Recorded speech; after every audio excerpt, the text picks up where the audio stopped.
In today's show, we look at injuries right across the NBA. Michael Bolton. Thanks, Josh. It's Michael Bolton here, and it's time for another episode of the Locked On Fantasy Basketball Podcast. Let's get to it. Let's get to it, indeed. You are Locked On Fantasy Basketball, your daily fantasy basketball podcast, part of the Locked On Podcast Network.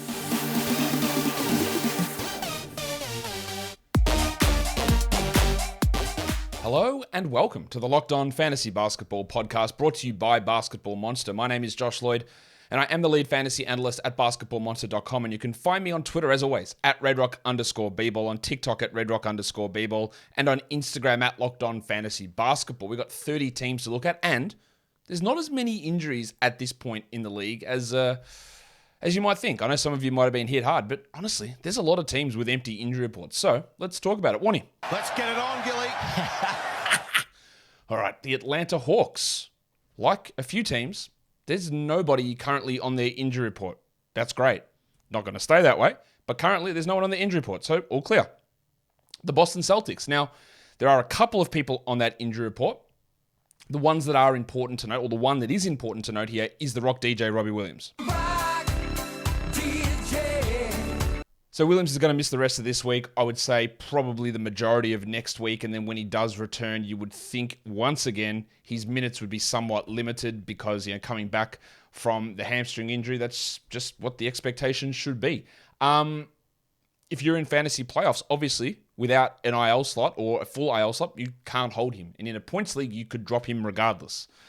In a category league, it's a different story. You've got to make those decisions about how it makes sense on your team. But with him out, the beneficiary is probably not another big. It's Derek White. It's Malcolm Brogdon a little bit as well. Then you get a sprinkling of Sam Hauser, a sprinkling of Mike Muscala. Today's game, Al Horford is out. Jason Tatum is out. So big opportunities for lots of other players. You're going to see massive stuff from Derek White. You're going to see a big boost from Brogdon. You are going to see more Hauser. You're probably going to see Blake Griffin starting. So there is streaming options today, and both Horford and Tatum are out, but they're not actual injury situations. It's a back-to-back, so Horford's out, and Tatum has a knee issue. He did bang that, I think, yesterday's game, but he also played like 45 minutes in yesterday's overtime game, so they're limiting him there. But the only interesting one there, or the only long-term situation, is the absence of Rob Williams for Boston. For Brooklyn, Ben Simmons. I am getting the feeling, based on nothing, I don't think he's going to play again this season. I don't know that for sure. He's now dealing with knee soreness / back issues. I have no idea what's actually going on with these injuries. I would say we rule him out for at least this week, probably next week. But my honest feeling, and it's going to be for a few players like that I don't think we see Simmons again this season. So the rotation that we've been seeing, obviously Ben Simmons is a drop in 10, 12, and 14-team leagues. The rotation we've been seeing at the moment with that O'Neal, Thomas, Curry, Harris bench group, and they threw Yuta Watanabe in there yesterday, I think that's just going to be what they do the majority of the season. They've got Edmund Sumner, who's out for personal reasons. He is not a part of the rotation unless multiple guys get hurt. But Ben Simmons is the one who, I asked yesterday on Twitter, what's been the biggest W and biggest L for my takes this season. And one of the biggest L's was thinking that Simmons could be useful. And he was for maybe like a 5-game stretch. But he hasn't been otherwise. And the last 2 months or so, he's been pretty terrible. And that is a huge L because I just thought he could get something back, and he hasn't really been able to do that. And now I think it's pretty much over. The Charlotte Hornets. LaMelo Ball is out for the season. We know that. Fractured ankle. That's giving more shot attempts to Kelly Oubre, more minutes there, and more opportunities for Dennis Smith. We've already talked about that. The other guy that I don't think we're going to see again this season is Cody Martin. We haven't had any real update on that. He hurt his knee in game 1. He came back. He played about 4 games, and he's been listed out for about the last 6 weeks with knee soreness. I have no reason to expect that Cody Martin will play again this season. If he does, it takes minutes away from someone like a Bryce McGowens, and I think they'd like to see what McGowens can do rest of season. So I honestly don't think we're seeing Cody Martin, so I don't think we have to factor the return of Cody Martin into Smith's minutes or Oubre's minutes or McGowan's minutes or anything like that. But we don't have anything official. That's a guess. And I'm going to guess the same for Javonte Green in Chicago, who had knee surgery and he's still feeling discomfort in his knee. I don't think he's going to play again this season. He was a guy that was getting some power forward minutes, but at the moment it's Alex Caruso. Sorry, it's DeMar DeRozan, but Alex Caruso gets listed as their power forward. And Patrick Williams getting those minutes off the bench along with Derek Jones Jr. So Green hasn't been in the rotation for weeks, months, and I don't really think that we're going to see him again. The Cleveland Cavaliers. Donovan Mitchell is on the injury report, but he practiced. He went through shoot-around today with a finger issue. We don't know whether he's going to be available for tonight's game, but it doesn't appear like it's anything serious or long-term. And of course, if Mitchell is out today, Karis LeVert is the guy that's able to step up into that role. Obviously not as well, but he steps into that role, and then minutes trickle down to Osman and a little bit to Okoro and probably somewhat to Danny Green or Lamar Stevens. But the only real interest situation there for 12 teams is going to be Karis LeVert if Don Mitchell misses, which we don't even know whether he will. For Dallas, you've got Maxi Kleber, who came back, played a couple of games, and then missed the last game with hamstring issue. That was on Sunday he missed. He's questionable again for Tuesday with a hamstring issue. If Kleber doesn't play, it probably gives 4 or 5 extra minutes to Christian Wood, which does float him as a back-end 12-team league guy. If Wood is under 20 minutes, it's hard to rely upon him, but if he gets 23, then he actually can still be useful there. And a lot of that, I think, comes down to the availability of Maxi Kleber. So as you can see, really clean injury reports. Denver's not as clean. They play tonight. Maga Porter Jr. is on the injury report with an illness, so hopefully nothing too serious or long-term there. If he is out, you'd expect Vlatko Cancar to step up, but Cancar is also questionable with a wrist, so that's going to really boost the value of, say, someone like the Shark, Bruce Brown. Baby Shark, It also helps Christian Brown in that situation, but Bruce Brown's the guy that we look at for most leagues. Zeke Naji's out for about 2 or 3 weeks with a shoulder injury. He seems to have lost his rotation spot to Tom Bryant and Vlatko Cancar anyway, while Colin Gillespie's still dealing with that fractured leg, and we haven't seen him at all play this season. Today's episode is brought to you by FanDuel. The NBA season, well, actually, it's not brought to you by FanDuel. I made a mistake. It's brought to you by Built Bar. Built Bar is the best tasting protein bar ever. And if you want a delicious treat, you know what to reach for. You reach straight for a Built Bar. Built Bar is the protein bar that tastes like a candy bar. It's covered in 100% real chocolate. It is low in calories. It's low in fat. It's low in sugar, but it's high in taste and like 17 grams of protein in a bar. Previously, I've told you about going to Built.com. You can still do that. That avenue is still available. But now you can go straight into a Walmart and they're there on the shelf in a 4-bar box in the coconut puff flavor, the cookies and cream flavor, or the double chocolate flavor. But if you're close to a Sam's Club, well, they've got them there as well, but in a different flavor and different size. A 13-bar box in the churro flavor or the peanut butter brownie flavor. No, peanut butter brownie? I think I made that flavor up. No, brownie batter flavor. That's the flavor that's at Sam's Club. So go to Built.com, go to Walmart, or go to Sam's Club and order your Built Bars. Built Bar is built different. This show is brought to you by FanDuel. We'll get to that later. The Detroit Pistons. This is a team with a bunch of injuries, real or not, I don't know. But they are going to be, I think, a frustrating situation to deal with all regular season here. Killian Hayes is officially questionable for tonight with that hand issue. They are without Bojan Bogdanovic with Achilles soreness. They are without Isaiah Stewart with hip soreness. And they are without Jalen Duren with ankle soreness. A soreness designation is usually a bullshit injury. Duren clearly has ankle problems. We've seen that multiple times. Bogdanovic, I'm sure, has sore Achilles, but they just don't need to push him through stuff. I think it's going to be pretty frustrating. Especially, it's weird because he sat out Monday, played 39 minutes against the Bulls, and then sat out again on Saturday, and is out again Monday. So I'm really worried about where his minutes go. With those guys out, of course, we're looking at the 2 Marvin Bagleys, Marvin Bagley III, Marvin Bagley IV, although Marvin Bagley IV, James Wiseman, is also questionable with knee soreness.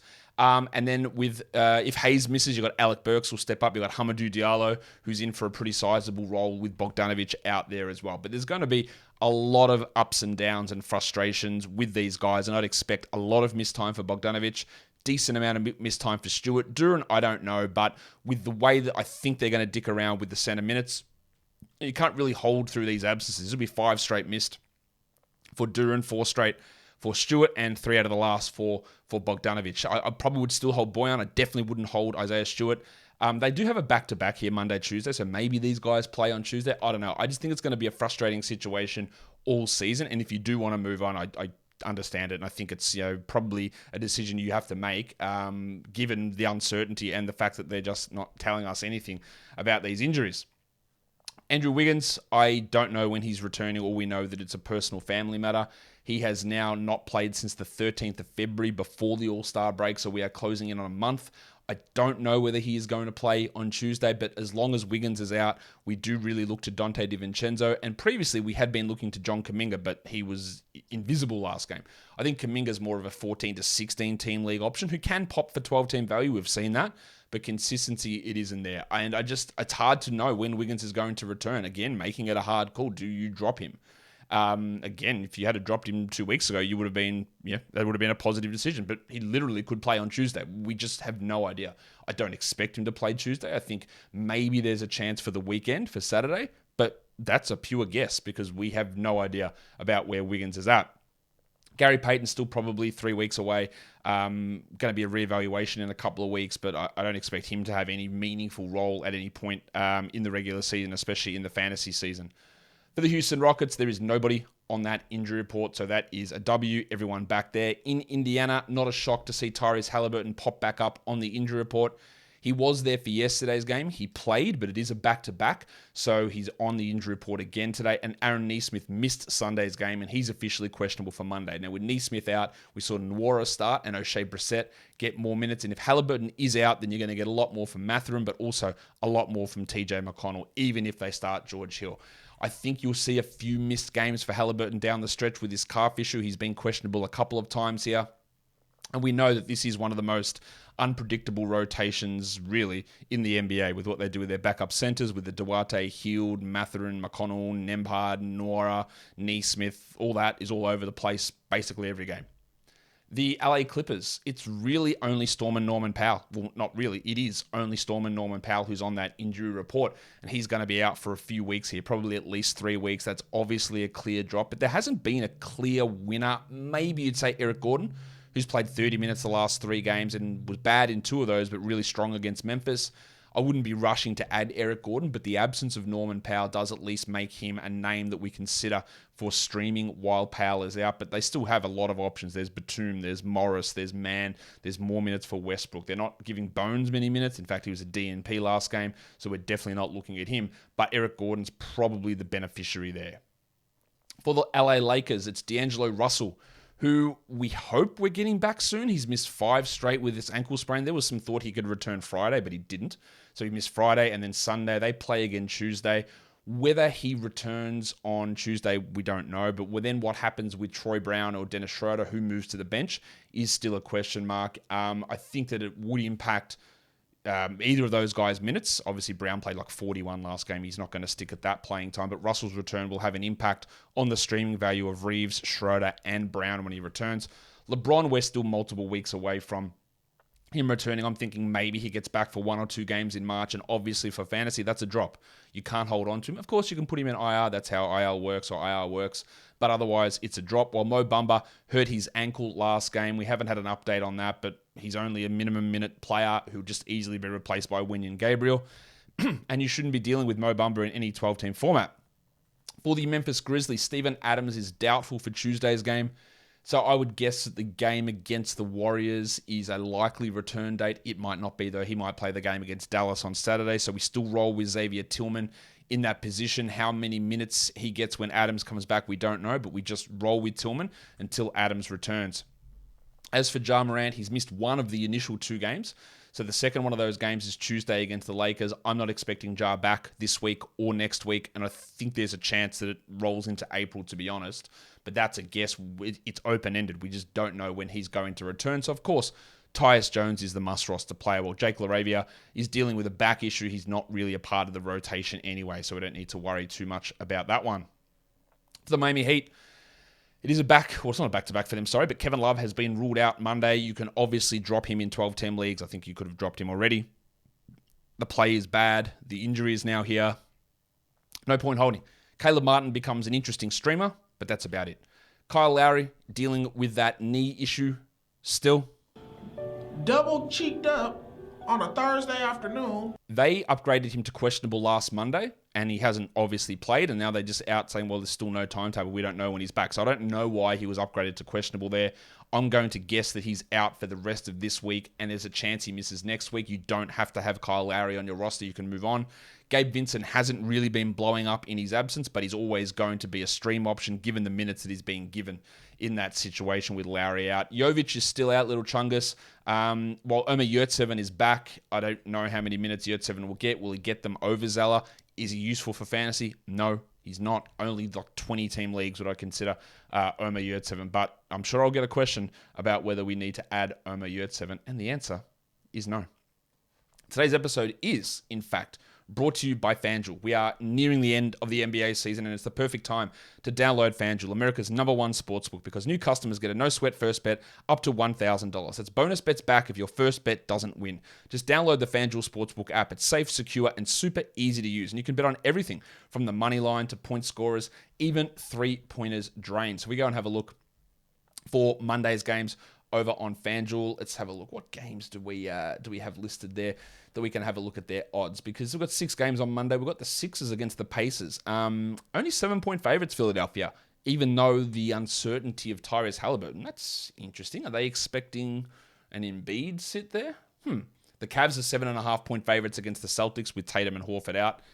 So I think that makes a lot of sense. But you can check all of that out over on FanDuel. They even let you combine your bets for a chance at a bigger payout with a same-game parlay. So don't miss that chance to get a no-sweat first bet up to $1,000 in bonus bets when you go to FanDuel.com/lockedon.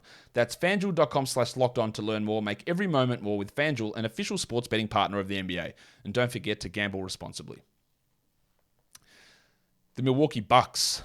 It's really just Wes Matthews that's on that list, who's missed like 6 straight games with a hamstring issue. I don't even know whether Wes Matthews is going to be a part of the rotation. Chris Middleton missed the last game as it's a back-to-back. He looks like he'll miss back-to-backs for the rest of the season, and I would be shocked if he actually hits 30 minutes now. It doesn't appear like they're in any rush to get him to 30 minutes, so he will return on Tuesday, and they don't have a back-to-back this week, but they do have one to begin next week.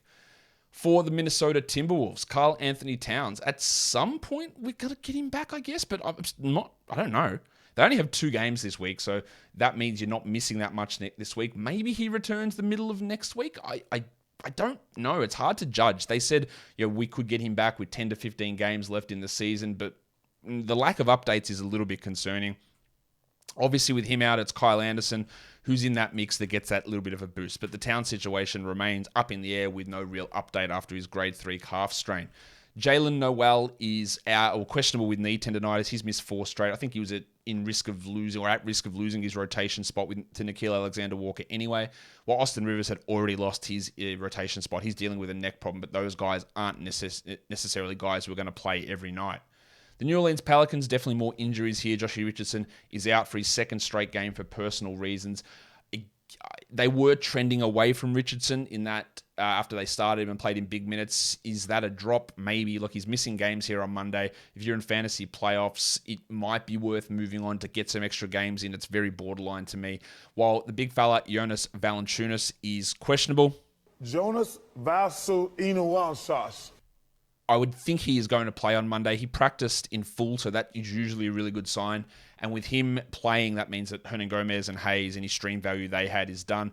Zion is still out for at least this week, probably next week. I'm still getting questions. Hey, do I drop Zion? I don't know why you would still have him at this point, but I'm not expecting him to play this week or next week. So that's really hard to hold on. And Larry Nance, obviously a drop. He's going to be out for multiple weeks. And Jose Alvarado, probably another 3 to 4 weeks with his leg fracture. So it is really hard to hold on to Zion at the moment. We don't know when he's back, if he's back, what the minutes are going to look like, the limited games. I really can't see a situation where it's worth holding unless, again, it's an empty IL slot. The New York Knickerbockers, it's just Jalen Brunson, the burner. He missed last game with a foot issue. He is questionable for Tuesday. Obviously, if he's out, Emmanuel Quickley up, RJ Barrett up, Josh Hart up. Very simple formula for the Knicks, but it doesn't appear like it's anything too serious, thankfully, for Jalen Brunson. For the Thunder, the only official player on the injury report is Aleksej Pokusevski, who has been assigned to the G League to go with his rehab. We don't need to add him. I think when he comes back, he'll be relatively limited, and we already know how inconsistent he was before he got hurt, so we don't need to worry about that. We obviously talked at length yesterday about Shai Gilgeous-Alexander's abdominal injury and how they said they were going to be changing his rotation pattern. They didn't really. He played 37 minutes. They do have 2 back-to-backs this week, so it'll be very interesting to see whether Shai does play in either of those back-to-backs, because that takes a 4-game week down to a 2-game week, which is obviously frustrating for us. But the fact that he's playing through this injury to a decent degree is a positive. Things can change at any point, but at the moment, minutes weren't reduced, and we'll see what happens with the back-to-backs. I do think he'll sit some back-to-backs, and I do think the minutes will be reduced, but I don't think that Shea is going to just be missing the rest of the season or anything along those lines. The next team we look at. Pretty okay, I guess. John Isaac's out for the season with a torn groin. And then they had a few injuries yesterday. Wendell Carter left the game with hip pain. If he is out, we add Mo Wagner. Obviously, there's no Mo Bamba now to get the backup minutes, so Bol will play more at backup center. Maybe you even get some Goga Badadze minutes in there. And then if Bol's playing backup center, their minutes appear on the wing for guys like Jalen Suggs, Cole Anthony, and even like a Caleb Houston for deeper leagues. But Harris also missed last game, Gaz Harris, and they started Suggs. So if Harris is out, I don't mind a stream of Suggs. I'd consider a boost for Cole Anthony, but it was clearly Suggs who benefited last game, not Cole. But I don't really have that level of faith in Suggs to produce like that every game if Harris is out. But it does obviously help. If Gary's out, it boosts that value significantly of Anthony and of Suggs in that situation to become stream guys. Admiral Schofield dealing with a concussion, but he's not really... He played some backup center, actually, behind Mo Wagner, but he's not going to be an option for many fantasy leagues. Philadelphia 76ers. I think I am a TH. T to the H. Yeah, TH for life. Tobias Harris is officially questionable with a calf contusion for Monday's game. He got injured on Saturday's game and left that one early and didn't return. They have a back-to-back here Monday, Tuesday. I would be pretty surprised if he played in both, and the same goes for PJ Tucker with back spasms. This is twice that Harris has had this calf issue over the last week, and I just think with that back-to-back that he's going to sit one. So it means that George Niang, Jalen McDaniels, DeAnthony Melton all boost in stream value, especially across the Monday, Tuesday back-to-back. If PJ is out, it's the same guys who benefit. These are all 3-4s. Harris and Tucker, so getting Niang and McDaniels, maybe a little bit of Paul Reed to take away the small ball PJ Tucker center minutes. For the Phoenix Suns, it's just Landry Shamet. He might be able to return this week, and if he does play, it'll hurt someone like Damian Lee and Terrence Ross, but that is just like your 20-team deep league stuff. Landry Shamet only had an opportunity to be a standard league guy when Booker and Paul were out, and they're back, and KD's there, so he's not going to do it. This team's been hit hard. The Portland Trail Blazers, we don't really have an update on the Anthony Simons re-injury. He's out on Monday. I would guess there's a risk that he sits the rest of this week, but we don't know. And the same goes with Yusuf Nurkic, who hasn't played for weeks now with this calf strain. He's got to be coming close to returning, but we just don't know. So with Nurkic out, Eubanks is the stream. With Simons out, Reddish is the stream. It was a good game from Nasir Little last game, but I don't really trust that on an every night basis. You've also got Justice Winslow, who's been out for over 2 months with an ankle sprain, and he could have had a role with Simons out, but who knows? We're getting no updates on these guys at all. Well, Ryan Archer-Jacquino dealing with a back problem. He started that one game and then hasn't played since. And they probably do need someone to be their backup point guard, considering they don't have a backup point guard with Anthony Simons out. Ibu Baji also dealing with a knee problem. The Sacramento Kings, De'Aaron Fox is still listed on the injury report with a hamstring strain.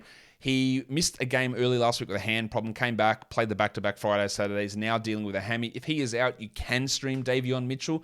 I wouldn't feel particularly comfortable with that because he's not a huge value player, but he can get some steals and hit some threes, so he would be the option there, while Rashawn Holmes is dealing with an illness, but Holmes is not a part of the rotation anyway. The Spurs, well, who knows, man? This is, like the Pistons, going to be the worst situation to deal with in the NBA the rest of the season. Jeremy Sohan missed the last game with a knee injury. They don't play till Friday, so we're not going to get an update for a while. So you can drop Sohan. Like, you don't need to hold him through no games for 4 days. You can drop Trey Jones, who sat last game with a foot injury. I think you could actually consider dropping Zach Collins, who sat on Sunday, and they didn't even tell us the injury. It was tanking. That was the injury. Again, if this is your playoffs, having a 0 for 4 days, it's pretty untenable, and only 2 games later on in the week. Yes, you can drop him, but if your opponent picks up Zach Collins and gets zeros for 4 days, I think you'll be okay with that. Doug McDermott missed with a thumb sprain. Romeo Langford, I guess, with his groin issue, and Ken Birch with a knee issue. All of these guys missed last game. I don't know if they're going to play, but I know that Sohan and Johnson and Collins and Jones and Branham and Vassell and Langford and McDermott, all of these guys are going to miss time as we move forward, making their rotation really hard to project and making it really hard to hold these guys. Like, I still would hold Vassell and Keldon, and Zach is the next guy on that list that I'd consider, but with 0 games for 4 days, pretty hard. The Raptors are actually clean on their injury report. Great news there. The Utah Jazz Lauri Markkanen dealing with the back problem. He missed that game on Sunday. I think we'll get a few games off from Markkanen down the stretch. That helps the value of an Ochai Agbaji, but he's only like a desperation, like 14-team streamer. Colin Sexton's still probably going to miss most of this week. Maybe he returns Saturday. So Chris Dunn and Taylor Horton-Tucker both have 12-team league value in that situation, and it obviously boosts the value of Jordan Clarkson. We saw his big assist numbers last game. And the last team we look at is the Washington Wizards. The future MVP, Kyle Kuzma.